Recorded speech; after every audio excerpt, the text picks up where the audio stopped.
Hope everything's well in your world. Thank you again for taking a look at another one of my quick videos. I'm going to try to make this as short as I have made the others. This is actually a house here in Savannah, and they do such an amazing job every year and every season. So I thought I'd use it as my backdrop today. So again, we're going to continue our conversations about becoming more capable and under control and understanding and knowing our psychic ability and how it operates. I think I mentioned in an earlier video, I used to travel with this group of older women. They were like 20 years older than me. They're all gone now. And they were really wonderful to travel with because they were just really like native psychic people. And the sort of downside to it was that they really couldn't explain to me any of the inner workings about being psychic. If I, like, how does this operate, or why did this happen, or what could I do to be better? They really didn't have those answers because it just was so much a part of who they were. One of the things that I often find in my work is the fact that I'm really aware that the person I'm working with is an incredibly psychic person. But what they've never done or haven't had the opportunity or whether it's the encouragement or support to really sit down and try to figure out how that was operating. Maybe it wasn't a priority to them. I've been obsessed, as you might guess. So it's always interesting to me when I point out to people, not only that my sense of them being an incredibly psychic person, but also then I start talking about different ways that they may begin to become even more aware of that. And then subsequently, if they continue to work with me in other ways, they start to learn that. Which brings me to the reason for this particular video today. I was working yesterday with a client who's been a long-term client, and she just had an event in her life that could have been a little bit shocking or surprising. She's one of those people who I always reinforce how incredibly psychic she is. And the event that she just went through for many of us would have been probably pretty devastating. But when I talked to her, she told me that she actually expected it. She had a sense that it was coming. So that's kind of an example of, that precognitive kind of experience that we have, that then ultimately when something occurs, it doesn't catch us. It doesn't, it doesn't carry the punch that ordinarily it would. When you get together a bunch of psychic people, there is this whole idea where we continue to talk about, which psychic sense is operating because of the five. We keep talking about quantifying and qualifying. And those those terms and the way that we language quantifying and qualifying is really almost as simple as we would about an emotional experience. Was it a strong hit? Was it a medium hit? Was it, kind of a whisper hit? I, of course, personally, because of who I am, I have to really pay close attention to sort of that quiescent, that very soft voice that speaks to me, because usually when that voice is speaking, it's really, really the one that's giving me the most precognitive information. Again, I've mentioned this to you before, and my support and encouragement of you is also to learn that when you're receiving psychic information, how does it affect and influence your body? I always tell people that, when I get something psychic, it comes in as a complete story. It's like, boom, the whole thing is there. It's not like, what am I doing? It's the end result. And furthermore, I feel it in a different part of my head. I won't go into the physiology of that, but there are reasons for that.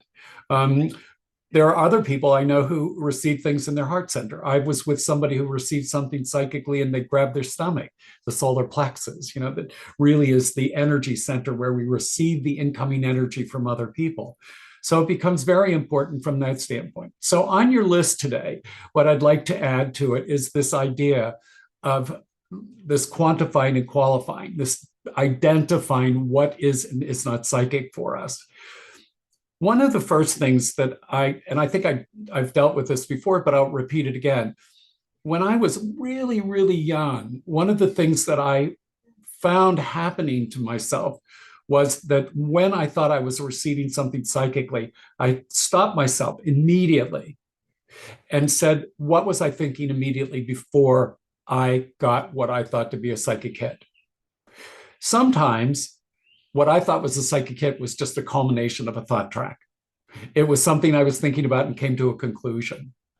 But if I could not do that, if I could not say, well, I was thinking about going to this restaurant for lunch, and I get a hit, go to this restaurant for lunch, obviously I can really start to really grow my confidence about what I'm receiving and how I'm receiving, and the quantity and quality issue. Again, I bring that up.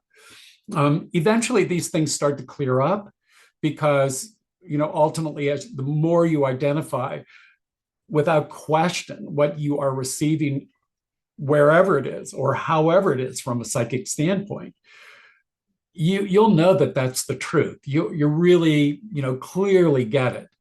For an example, sometimes I get something clairvoyantly. When that happens, I get a picture. So, sometimes I joke with my friends and I say, "Oh, don't tell me these stories because I think in pictures. I think in movies about what they're talking about." But sometimes I will see something. And, there have been times that even with a client, I've said, you know what, I see this. And they're like, never going to happen. Never, never in a million years. Well, as a young person, not being as confident would, sort of cower or back out on what I received. As I aged and got more feedback from clients, I started to really stand my ground, and I still continue to do that. I obviously have been working a long time in the psychic realm and world. And like last year, I heard from a client who said, like 25 years ago, I saw her with a husband living by a lake. Well, it just happened, but she remembered it and thought to reach out and tell me that it happened. And of course, she also told me that she thought I was really wrong when I said it to her. But, sometimes that's how it goes. Timing in the psychic world is something we'll talk about, sometime down the road. But the important part of our work today, and this early part of our work together, is really grinding on this idea of, really, is this psychic? Did I receive something psychic? Is this something that I want? And, am I using the pretense of thinking that something's psychic to, further an agenda, take action? I have a friend named Terry Farrow in Cincinnati, and these are my words of something that I remember from her dealing with her over the years. And Terry used to always say, what is it that we don't know? And I love that idea because part of the work in developing our psychic ability is really coming to that place where we're really being honest with ourselves. There are things that we just sometimes aren't ready to admit or acknowledge.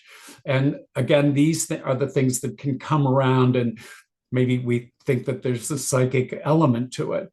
When something manifests, we think there's a psychic element to it, when it's really something that we know on some level to be the truth. So again, these may seem like obstacles that I'm putting in front of you, but what I'm really doing is giving you support in beginning to enter into a dialogue with yourself if you're finding this to be of consequence. I mean, I don't know, this is like the 10th video on the topic, so I'm guessing if you've seen all 10, this continues to draw you. But these are all the things that I did because in my integrity, I really wanted to know my equipment and the tools that I had to the best of my ability, so that when I was doing my work, I really wanted to be as integral and as accurate as I could be. I think that's, really the best way to put it. And that requires a lot of equipment. It's like being an athlete. We have to watch our rest, and we have to watch what we eat, and certainly have to watch what kind of a mood we're in that particular day. One sort of last bit of information here on this video is the idea of who we encounter with our psychic energy. I think one of the good things to tell you is this story. One of the first times that I went out as reading cards, I opened cards and I said, "Oh, there's something wrong here. These are all my cards. These cannot possibly be that person's cards."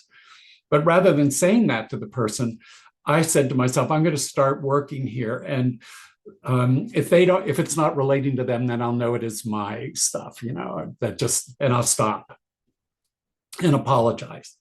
But what I did was I started to work, and the woman was sitting there and she was like, oh, yeah, that's right. That's good. What was the lesson for me, other than really one that's so fundamental to our lives? And that is that we move through the world with people who are in our range of energy, right? So, we ultimately encounter people socially, um, in our loving relationships, who are in a familiar range of energy. So it would make sense that when we are in the psychic ranges, that there is a familiarity. I do a lot of storytelling in my work. And the reason I tell stories is because sometimes that's the easiest way for me to clearly communicate psychic information. It could be a story about my life. It could be a story about someone else, or somebody who I've done a reading for in the past. So it is important to understand that we are in these ranges of energy. There is familiarity. We are in contact with these people because of the harmony, or even sometimes disharmony, of their energy with us. So I hope I haven't made your head hurt today, but here's some more things for you to think about. I'm sure having fun doing these. Thank you to those of you who have commented. I appreciate it.